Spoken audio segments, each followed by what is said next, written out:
Let me take a picture of you, Dave. Okay. Oh, I got it. I just like to get on. Gotta have some good features. You want me to go this way? There's a better towel. We can scooch. That's right. Switch places with her. What's that? Gary, I need you to switch places with her. With who? Switch with Ed. Okay. Excuse me, honey.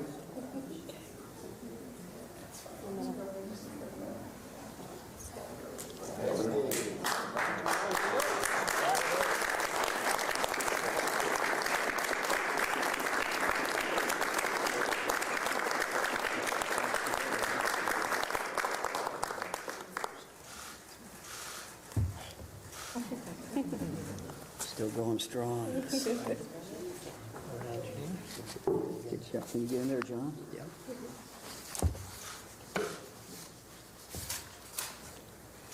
Well, good afternoon, everyone. The essential function of government is to protect the most vulnerable among us, those who do not have a voice.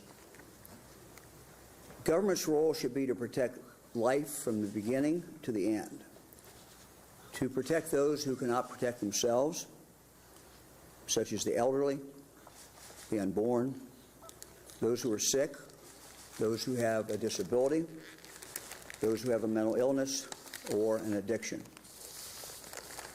The signing of this bill today is consistent with that respect for life and the imperative to protect those who cannot protect themselves. We have a daunting challenge here. We have a pen for everyone, I think. Let's see how I can do this. It won't be pretty, but wow, that is... like I said, my writing's not very good anyway, but...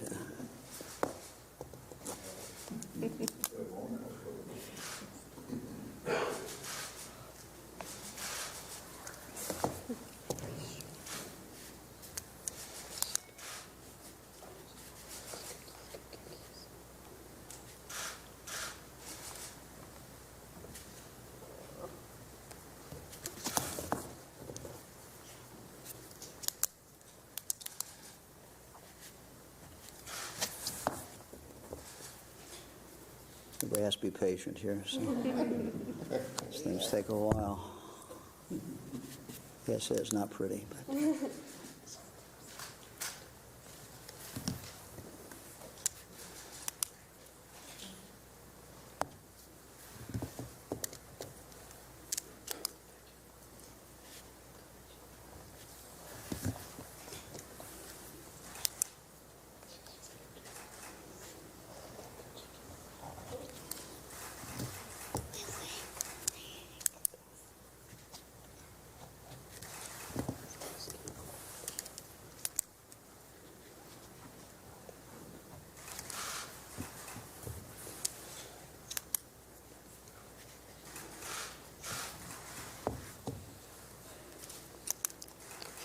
I can't believe the kids are not saying anything. Faye has cookies. You got the... You're doing fine back there. You're doing well. You're doing well.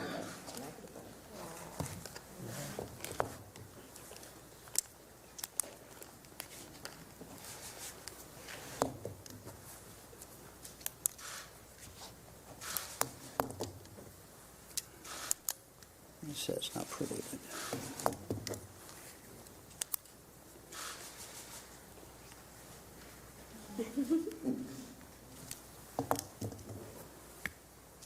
What's the date, everybody?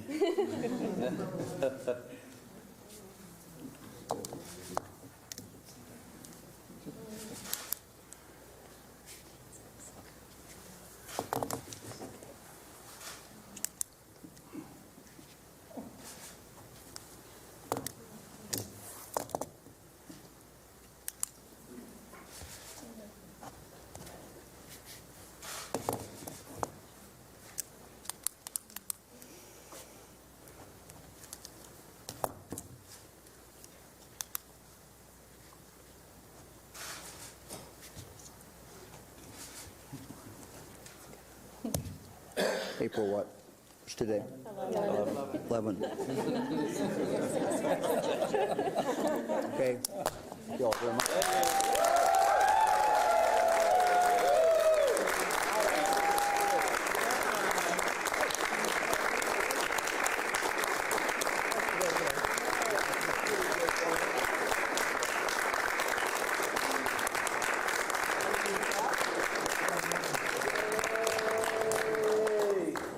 Thank you, Governor. Thank you, Governor. Governor, so far, the courts have stopped heartbeat bills from taking effect. What do you expect with the Ohio heartbeat bill and everything? Well, this is in a really time-honored tradition. The purpose of this bill is really to have a vehicle for the United States Supreme Court so that should it be ready to do so, it could revisit some of its prior rulings. Taking this action really is in kind of a time-honored tradition and constitutional tradition of making a good faith argument for the modification or reversal of existing legal precedent. So this is exactly what this is, and the United States Supreme Court will ultimately make a decision. Governor, one of the opponents complained because it has no exception for cases of rape and incest. What do you say to women who find themselves in that situation and may want to terminate a pregnancy? Well, this is an administration that has and will continue. And the budget we have presented to the General Assembly has a great deal of focus on helping pregnant women, making sure that they have every assistance that they need. They have everything in regard to health. So you'll see with the budget that we have presented to the General Assembly and that we hope they will pass, a lot of focus on making sure that women who are in difficult circumstances have the help that they need. What do you say to the argument yesterday that knowingly passing a bill that is unconstitutional violates the oath that the lawmakers and you took? Well, I think that if you look back in history, there are decisions made by the United States Supreme Court that were the law of the land, and that we look back on today and think it's not the law of the land today, and we sort of shake our heads and wonder why, that could have been the law for many, many years. Plessy versus Ferguson would be an example. Are you concerned about this bill driving away business investment in the state? I'm sorry? Are you concerned about this bill driving away business investment in the state? No, Why not? because I'm not. I don't think it will. Well, no, I'm not. I want to be respectful. I don't think it will. I don't think we have any evidence of that. Can you talk about the light this puts Ohio into in terms of the national spotlight? Well, this is not the only state Ohio's certainly not the first state to do this. Look, we live in a country of great respect for law, and we respect the law, and we will respect what the courts decide. Just as those of us who, have felt that some of the previous court decisions were not consistent with the Constitution, but we have still followed those. And it is within that spirit that I signed this today. We have followed the law. We will continue to follow the law.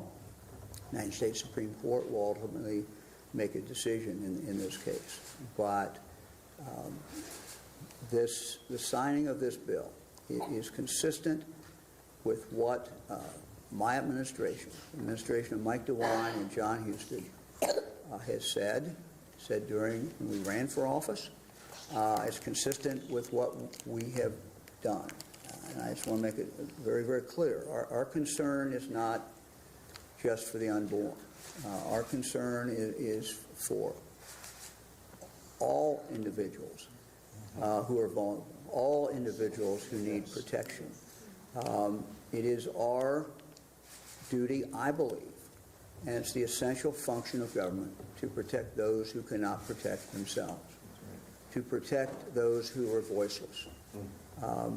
That, I think, is an essential historic function of government. Governor, you said that obviously Ohio's not the first state to do this. Why not let one of those other states carry the burden, spend hundreds of thousands and millions it will take to defend this law? Why does Ohio have to do it? Well, we think it's the right thing to do. Yes. Okay? Thank you all very much. Hey, thanks for being here. We appreciate it. Awesome. She's hanging in there, and she's got her jacket. It's going to bring her jacket. Thank you.